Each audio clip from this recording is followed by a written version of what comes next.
সিকিম। সত্যি বলতে নর্থ বেঙ্গলের পরে যদি সবথেকে সুন্দর কোনো জায়গা হয়ে থাকে তাহলে সেটা আমার কাছে সিকিম। আমি সিকিমে সাউথ, ইস্ট, ওয়েস্ট সমস্ত জায়গা বাইক নিয়ে রাইড করে এসেছি। একমাত্র আমার লিস্টে বাকি ছিল নর্থ সিকিম।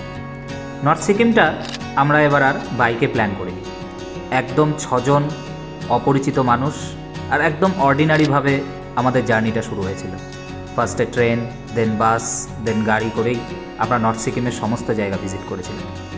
আর সত্যি বলতে নর্থ সিকিমের জায়গাগুলো যে এতটা সুন্দর হতে পারে আমরা কখনো এক্সপেক্ট করিনি।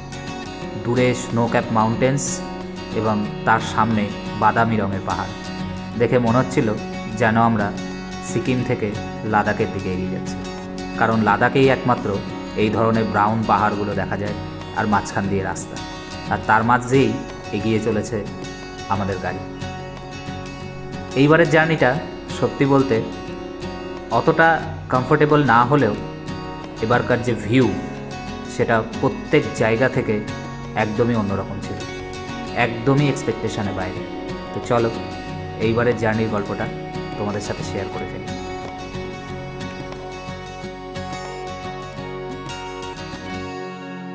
এবারের জার্নিটা আমাদের শুরু হয়েছিল মালদা টাউন স্টেশন থেকে।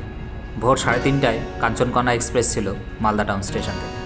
2:30টার সময় তাড়াতাড়ি করে বাড়ি থেকে বেরিয়ে যখন যাচ্ছিলাম, রাস্তায় প্রচণ্ড ঝড় বৃষ্টি শুরু হয়ে গেল। ভাবলাম আর বুঝি পাহাড় এবার ভালো আর দেখতে পারবো না, কারণ ওয়েদার ভালো না থাকলে ভালো লাগে না পাহাড়। সো জেনারেলে উঠেই যাচ্ছিলাম, আর সকাল হতে হতে জাস্ট বাইরের ভিউটা দেখো, একদমই চেঞ্জ হয়ে গেল। সকালবেলা একদম চারপাশে সবুজ ঘাস, সবুজ গাছ, আর আকাশ নীল হয়েছিল। এত দারুণ লাগছিল দেখতে যে কি বলবো। সো যে ভয়টা কাজ করছিল যে বৃষ্টির জন্য হয়তো পাহাড়ে অতটা ভালো ভিউ আমরা দেখতে পারবো না, আর তোমরা জানোই নর্থ সিকিম বৃষ্টি হলে কতটা ভয়ঙ্কর হয়ে যায়। আর এইভাবেই চা বাগানের মধ্যে দিয়ে আমাদের ট্রেন সামনের দিকে এগিয়ে যেতে লাগলো। হালকা হালকা আকাশে মেঘ ছিল, কিন্তু তাও মনে হচ্ছিল যে হয়তো এইবারে পাহাড়ের দর্শনটা ভালো মতোই হতো। চারিদিকে সবুজ গাছপালার মধ্যে দিয়ে বাঁ দিকে চা বাগান দেখতে দেখতে আমরা সামনের দিকে এগিয়ে যাচ্ছি। আর সত্যি বলতে চা বাগান আমার কাছে খুবই ফেভারিট। প্রত্যেকবারই যখন বাইক রাইডে যাই পাহাড়ে, তখন একবার হলেও চা বাগানের মধ্যে গিয়ে দাঁড়াই। এত শান্তি থাকে, এত দেখতে ভালো লাগে, যতবার দেখি ততবারই নতুন লাগে আমার কাছে। সো এইভাবেই চা বাগান দেখতে দেখতে আমাদের রাস্তা শেষ হতে লাগবে, এবং আমাদের স্টপেজ ছিল শিলিগুড়ি স্টেশন। শিলিগুড়ি স্টেশন থেকেই আমাদের এসএনটি বাস স্ট্যান্ডে যেতে হতো, যেখান থেকে আমরা বাস ধরতাম। সো এইভাবেই চা বাগান উপভোগ করতে করতে আমরা সামনের দিকে এগিয়ে যাচ্ছি। সো আমরা পৌঁছে গেছি এখন শিলিগুড়ি জাংশন। এবার এখান থেকে এসএনটি বাস স্ট্যান্ড যাব। এসএনটি বাস স্ট্যান্ড এখান থেকে মাত্র 5 মিনিটস ওয়াকিং ডিস্টেন্স। সো এখান থেকে হেঁটে এখন যেতে হবে। সো চলো, এসএনটি বাস স্ট্যান্ড থেকে আজকে গ্যাংটকের বাস আছে, দেন তারপরে আমাদের জার্নি শুরু হবে নর্থ সিকিমের। So stay tuned.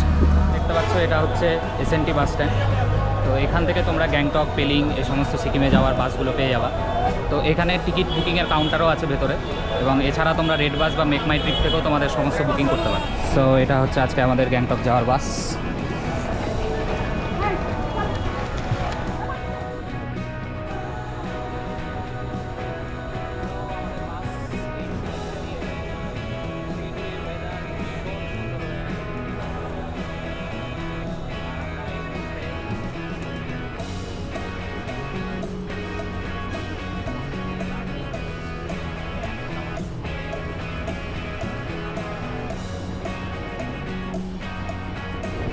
ধীরে ধীরে আমরা সেবক রোডে পৌঁছে গেলাম, এবং দূরে দেখতে পাচ্ছ তোমরা পাহাড়। উফ, প্রথম যে পাহাড় দেখার যে অনুভূতি সেটা শব্দ দিয়ে বোঝানো মুশকিল। একটা আলাদা রকমই লাগে যখন প্রথম পাহাড় দর্শন হয়। এইভাবেই ধীরে ধীরে আমরা বেঙ্গল সাফারি পৌঁছে গেলাম।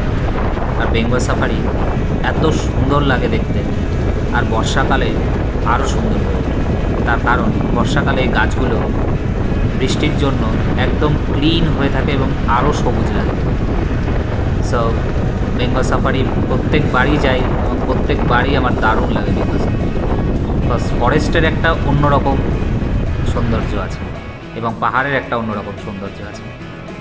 সো দেখতে দেখতে আমরা বেঙ্গল সাফারি ক্রস করে সামনের দিকে এগিয়ে যাচ্ছিলাম।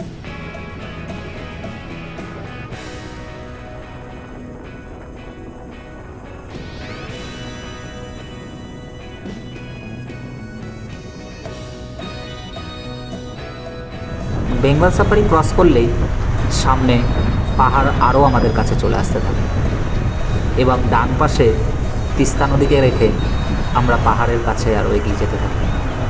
রাস্তার পাশে অনেক হোটেলই আছে খাওয়ার জন্য, কিন্তু বাস আমাদের এখানে থামেনি। পাহাড়ের মোটামুটি এইটুক জায়গাটাতে একটু জ্যাম থাকেই, কিন্তু এই টার্নিং পয়েন্টটা ভীষণই সুন্দর, কারণ এই টার্নিং পয়েন্টটা ঘুরলেই সামনে একটা পাহাড়ের দারুণ ল্যান্ডস্কেপ ভিউ পাওয়া যায় এবং সেটা দেখতে এত সুন্দর লাগে যে তোমরা নিজেই দেখে বলো কতটা লাগছে। দেখো, জাস্ট টার্নিং ঘুরলো এবং সামনে একটা সুন্দর ভিউ, 360 ভিউ, দারুণই লাগছে দেখতে, চারপাশে পাহাড়, এবং সেটা দেখতে দেখতেই আমরা সামনের দিকে এগিয়ে যেতে থাকি।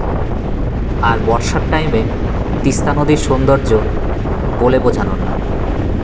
এত সুন্দর লাগে বর্ষাকালে তিস্তা নদী দেখতে, যতটা ভয়ঙ্কর রূপ থাকে ততটাই সুন্দর লাগে দেখতে। আর সামনে আমরা তিস্তা নদীকে ডান দিকে রেখে এগিয়ে যাচ্ছি। পাহাড়ে মোটামুটি এই টাইমটাতে যথেষ্ট ভিড়ই থাকে এবং গ্যাংটকে নর্থ সিকিমের দিকটা যথেষ্ট পপুলার, যার জন্য ওই দিকটা মোটামুটি ভিড় হয়, কিছু করার নেই।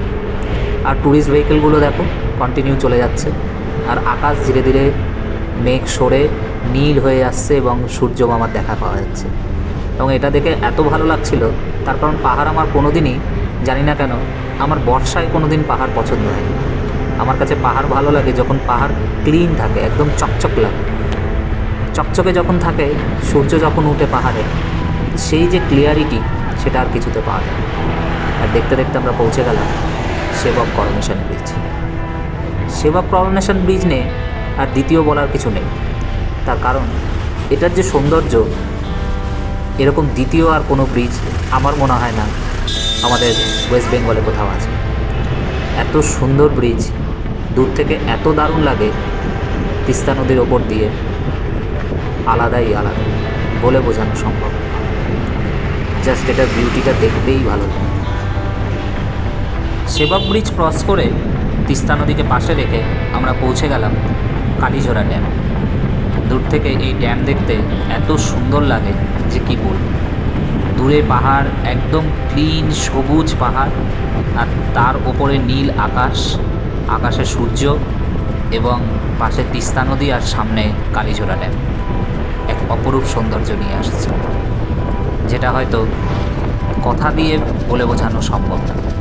এবং আস্তে আস্তে আমরা কালীঝোড়া ক্রস করে সামনের দিকে এগিয়ে যাচ্ছি। আর এই যে দেখতে পাচ্ছ, এটা হচ্ছে সিকিমের রেলওয়ে ব্রিজ।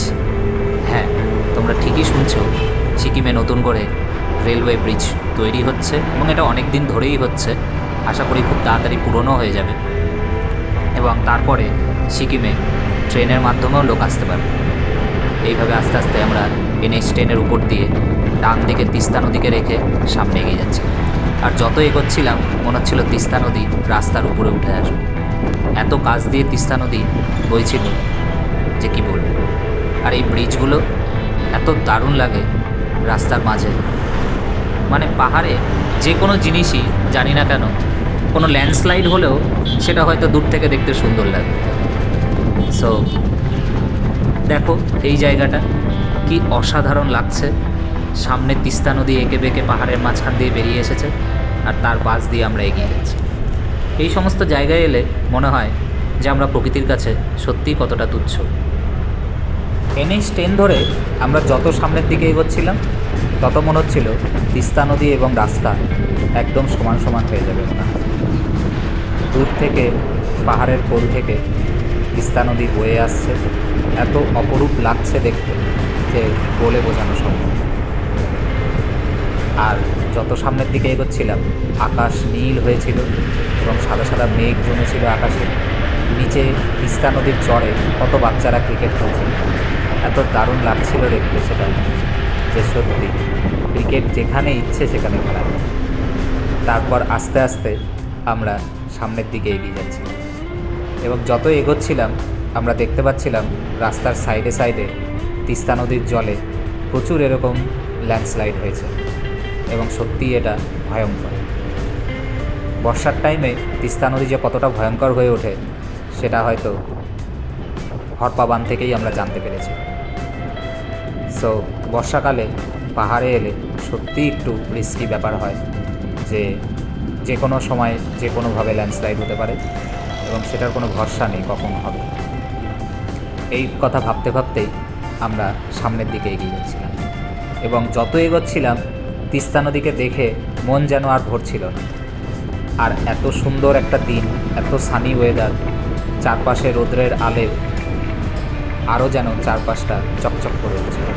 দূরে পাহাড়ের উপরে গাছগুলো এত ক্লিয়ারলি দেখা যাচ্ছিল, আমি হয়তো এত ক্লিয়ার পাহাড় কোনো সময় এসে দেখতে পাই। এবার আমরা সত্যিই লাকি ছিলাম যে এপ্রিল মাসে এসে আমরা এত সুন্দর এত ক্লিয়ার ওয়েদারে পাহাড় ঘুরতে পারব। তিস্তা নদী দেখতে দেখতে দূরে আমরা তিস্তা ব্রিজ দেখতে পেলাম। এতক্ষণ পর্যন্ত আমরা তিস্তা নদীকে হাতের ডান দিকে দেখতে পাচ্ছি, কিন্তু বাস যখন তিস্তা ব্রিজ ক্রস করবে তখন এই তিস্তা নদী আমাদের হাতের বাঁ দিকে চলে যাবে। আর এই তিস্তা ব্রিজ এত সুন্দর লাগে দেখতে যে বলার কথা। যেরকম সেবক করোনেশন ব্রিজ থেকে একটা তিস্তার ভিউ পাওয়া যায়, সেই রকমই এই তিস্তা ব্রিজ থেকেও একটা অপরূপ সৌন্দর্য তিস্তা নদী দেখতে পাওয়া যায়। যে কোনো বাইক রাইডার এলে তারা অবশ্যই এখানে দাঁড়িয়ে ফটোশ্যুট করে এবং আমরাও যতবার এসেছি তিস্তা ব্রিজে একবার হলেও দাঁড়িয়েছি এবং দাঁড়িয়ে ছবি তুলেছি। অসাধারণ লাগে দেখতে তিস্তা ব্রিজের থেকে তিস্তা নদীর ভিউটা। সামনে দেখো পাহাড় আর দুপাশে তিস্তা নদী, কী অপরূপ লাগছে দেখতে। আর এর পাশ দিয়েই সিকিম রেলওয়ের কাজটা চলছে এবং এর পরে এর উপর দিয়েই রেলওয়ে ব্রিজ যাবে এবং এটার উপর দিয়েই সিকিম যাওয়া হবে ট্রেন। সো বুঝতেই পারছো ট্রেন থেকেও কতটা সুন্দর ভিউ এখানে আমরা পাবো। আর দেখো কি সুন্দর লাগছে চারিদিকে প্রেয়ার্স ফ্ল্যাগ লাগানো ব্রিজগুলোতে। এরপর আস্তে আস্তে আমরা সামনের দিকে এগোতে লাগলাম এবং এই রাস্তাটাতেই তোমরা রিভার রাফটিংয়ের প্রচুর গাড়ি দেখতে পাবে। এই জায়গাটা থেকেই প্রচুর রিভার রাফটিং হয়, রাস্তার পাশে পাশে সেই গাড়িগুলো দাঁড় করা। আর এই টাইমটাতে এত ফুল ফুটে থাকে পাহাড়ে যে কিছু বলার না, এত সুন্দর লাগে ফুলগুলো দেখতে পাহাড়ে, কল্পনার বাইরে। দেখো চারপাশে কি সুন্দর লাল লাল হয়ে ফুল ফুটে আছে। আর এই ডান দিকের যে রাস্তাটা তোমরা দেখতে পাচ্ছ গেটটা, ওটা হচ্ছে কালিম্পং যাওয়ার রাস্তা এবং বাঁ দিক দিয়ে চলে গেল সিকিমে। সো আমাদের বাস এখানে এক জায়গায় দাঁড়িয়েছে, এটা হচ্ছে কালিম্পংয়ের মধ্যে পড়ছে, মামখোলা জায়গার নাম। এই এভারেস্ট শেরপা হোটেল, এইখানে আজকে আমরা এখানে লাঞ্চ করব। লাঞ্চ করে দেন তারপরে আমাদের বাকি জার্নি শুরু হবে। এভারেস্ট শেরপা হোটেল থেকে লাঞ্চ করে আমাদের বাস গ্যাংটকের উদ্দেশ্যে আবার রওনা দিল। যত আমরা সামনে এগোচ্ছিলাম ততই যেন আকাশ আরও পরিষ্কার হচ্ছিল এবং চারপাশ ঝলমল করছিল সূর্যের আলোয়। চারিদিকে গাছগুলো আরও সবুজ হয়ে উঠছিল, এত সুন্দর লাগছিল যে কি বলবো। এরপর আমাদের বাস সামনে রংপো ব্রিজের দিকে এগিয়ে যাচ্ছিল, কিন্তু এই বাসের রুটটা রংপো ব্রিজের উপর দিয়ে নয়, এটি ছিল রংপো বাজারের মধ্যে দিয়ে। সো তাই বলে রংপো ব্রিজ ওঠার আগেই ডান দিক দিয়ে এই বাসটি সামনের দিকে রংপো বাজারের দিকে এগিয়ে গেল এবং এখানেই পড়বে সিকিমের গেট, যেটা হয়তো তোমরা রংপো ব্রিজের উপর দিয়ে গেলে পাবে না। কিন্তু রংপো ব্রিজের রাস্তাটা ভীষণই সুন্দর। এই রংপো ব্রিজ ক্রস করলেই আমরা সিকিমে এন্টার করে যাই। সো এখান থেকেই সিকিমের মধ্যে আমরা ঢুকে পড়েছি। এতক্ষণ পর্যন্ত আমরা ছিলাম কালিম্পং। এই যে সামনে দেখো লেখাই আছে ওয়েলকাম টু সিকিম। সো এখান থেকে গ্যাংটক 40 কিলোমিটার এবং রানীপুর 28 কিলোমিটার। এইটাই হচ্ছে রংপো বাজার। এবং এখান থেকেই আমাদের বাস বাদিক দিয়ে গ্যাংটকের দিকে এগিয়ে যায়। সো এইখানে একটা হল্ট দেওয়া হয়েছিল এবং এরপর এখান থেকে আমাদের বাস গ্যাংটকের দিকে এগিয়ে গেছিল। গ্যাংটকে যেতে এই টানেলগুলো দারুণই লাগে। আমরা টোটাল 2টো টানেল পেয়েছিলাম। আমি ফার্স্ট টানেলে বাইক চালিয়েছিলাম যখন আমি পেলিংয়ে গেছিলাম। সো এরপরে যখন গ্যাংটকে এলাম তখন আমরা 2টো টানেল পেয়েছিলাম। সো এই টানেলের মধ্যে দিয়ে যেতেও দারুণ লাগে। আর চারপাশে দেখো এত সবুজ প্রকৃতি, এত সবুজ গাছ। এরপরে সবুজ প্রকৃতির মাঝখান থেকে আমরা একটি ব্রিজের উপরে এলাম এবং ব্রিজটাতে কী সুন্দর ফুল গাছ এবং ফ্ল্যাগস দিয়ে খুব সুন্দর করে সাজানো। এবং এখান থেকে আমরা গ্যাংটকে আরও কাছাকাছি পৌঁছে গেলাম। এইভাবে বাস আমাদের গ্যাংটকের বড় বড় অট্টালিকার মাঝখান দিয়ে সামনে এগিয়ে যাচ্ছিল। এখানে প্রচুর বড় বড় আমি হোটেল এবং বাড়ি দেখতে পাচ্ছিলাম, কিন্তু তার পাশাপাশেই মাঝে মাঝে এত সুন্দর পাহাড় দেখতে লাগছিল। আর সত্যি বলতে যখন ওয়েদার ক্লিয়ার থাকে তখন যে পাহাড়ের সৌন্দর্য, সেটা আর অন্য কিছুর মধ্যে হয়তো এতটা সৌন্দর্য পাওয়া যায়, হয়তো অন্য ওয়েদারে এতটা ভালো লাগে। আর এই টানেলটা দেখো, এইটা বিশাল বড় টানেল, প্রায় 1 থেকে 2 কিলোমিটার হবে ম্যাক্সিমাম এই টানেলটা। এত দারুণ লাগছিল, দিনের বেলাও মনে হচ্ছিল যেন রাত হয়ে গেছে। এবং এন্ডিং পয়েন্টে এত ডেঞ্জার লাগে, এই যে আলোটা, এই জায়গাটায় অ্যাক্সিডেন্টের সম্ভাবনা প্রচুর থাকে। তার কারণ একদম অন্ধকার থেকে যখন আমরা আলোর দিকে এগিয়ে যাই তখন একদমই কিছু দেখা যায় না। এবং ধীরে ধীরে দেখতে দেখতে আমরা আবার গ্যাংটকের কাছাকাছি পৌঁছাতে লাগলাম। ডান দিকে পাতলা হয়ে একটা নদী বয়ে যাচ্ছে, হয়তো এটা তিস্তারই কোনো একটা অংশ। এবং সামনে দেখতে দেখতে রাস্তাগুলো আমরা দেখছি, কি দারুণ রাস্তাগুলো, এত ক্লিন, এত ক্লিয়ার। সত্যি আমাদের এদিকে রাস্তা এতটা ক্লিন এবং এতটা ক্লিয়ার কখনোই দেখিনি। যত আমরা গ্যাংটকের দিকে এগোচ্ছিলাম ততই বড় বড় বিল্ডিং, বড় বড় হোটেল, বড় বড় মল সব আমরা রাস্তাতে দেখতে পাচ্ছি এবং বুঝতে পারছিলাম যে আমরা গ্যাংটকের অনেকটাই কাছে চলে এসেছি। এবং সত্যি বলতে গ্যাংটকের চারপাশে এরকম বড় বড় প্রচুর হোটেল, প্রচুর শপিং মল রয়েছে।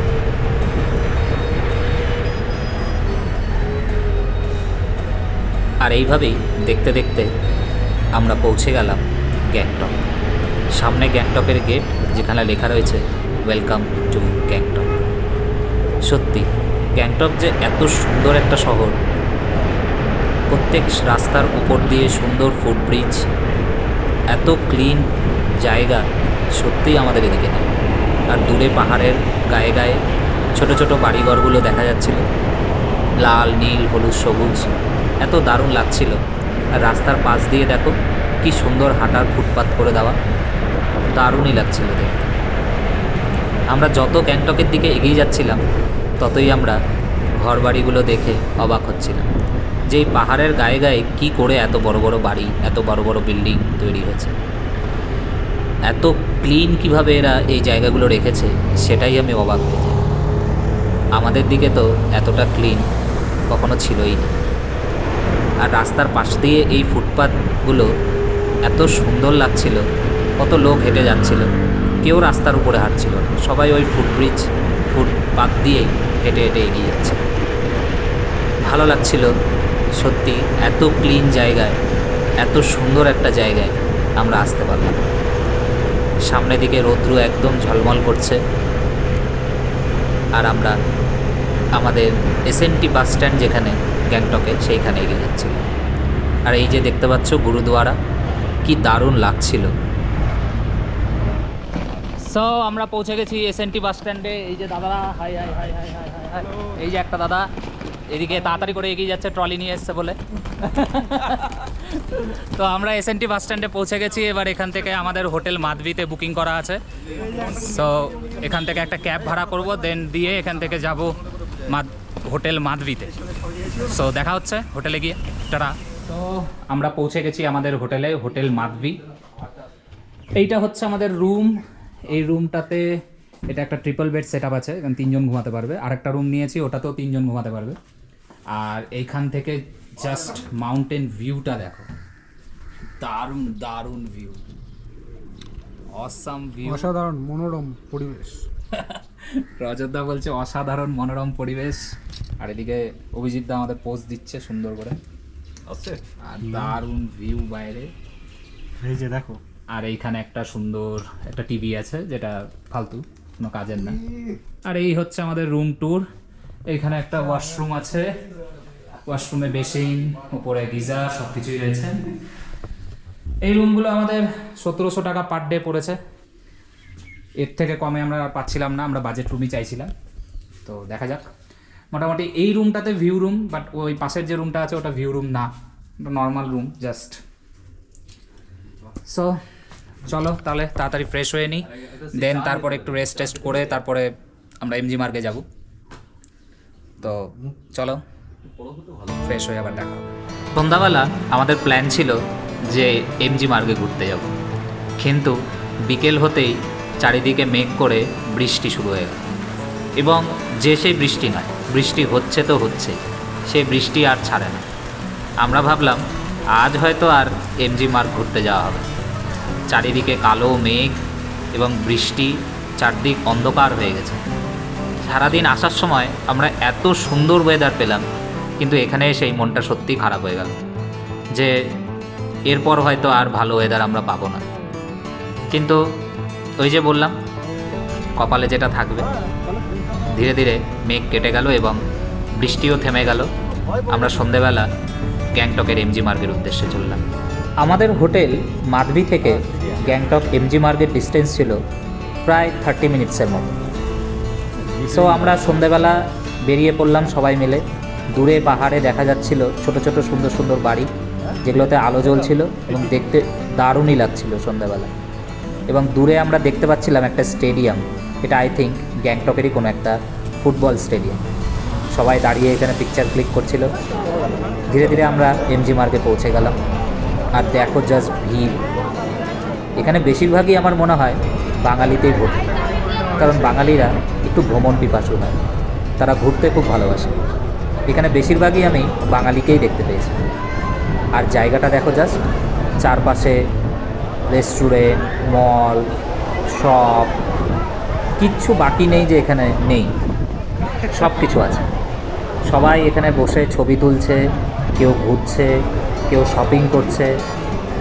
দেখে মনে হচ্ছিল কোনো একটা মেলা বসেছে। আমাদের এখানে যেরকম ওই বড়দিনে যেরকম মেলা হয়, সেই রকম মেলা মনে হচ্ছিল ক্রিসমাস চলছে। সবাই হেঁটে হেঁটে সব জায়গাগুলো ঘুরছে, সবাই ছবি তুলছে। আর সত্যি বলতে গ্যাংটকে এলে একবার হলেও এমজি মার্গ ঘুরবে সন্ধ্যাবেলা, একটা আলাদা রকমই লাগবে। কী করে যে সময় কেটে যাবে তোমরা নিজেরাই বুঝতে পারবে না। আমরাও ঘুরতে ঘুরতে কখন যে 10:30 11টা বেজে গেছিলো আমরা বুঝতেই পারিনি। চারদিকটা দেখো, এমন কোনো শপ, এমন কোনো মল এখানে নেই যে বাকি আছে, সব কিছু আছে। আর চারদিকে আমাদের ইন্ডিয়ান ন্যাশনাল ফ্ল্যাগ উঠছে। আর এইটা হচ্ছে সিকিমের মেন ছবি তোলার জায়গা।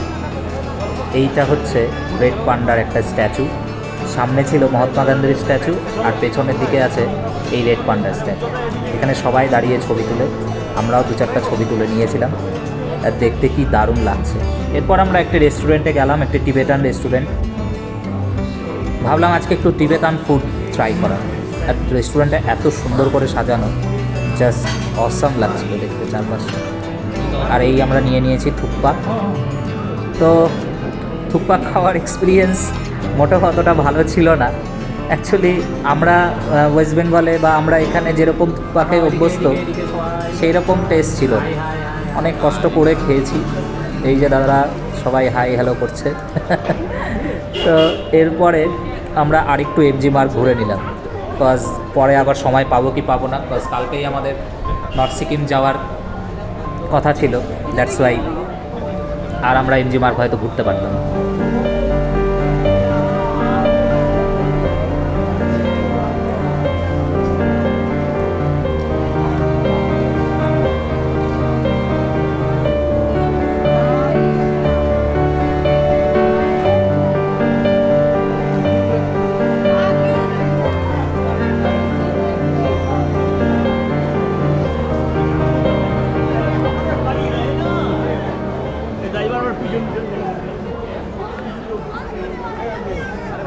এমজি মার্গে ঘুরতে ঘুরতে সময় যে কখন এত তাড়াতাড়ি পেরিয়ে গেল বুঝতেই পারিনি।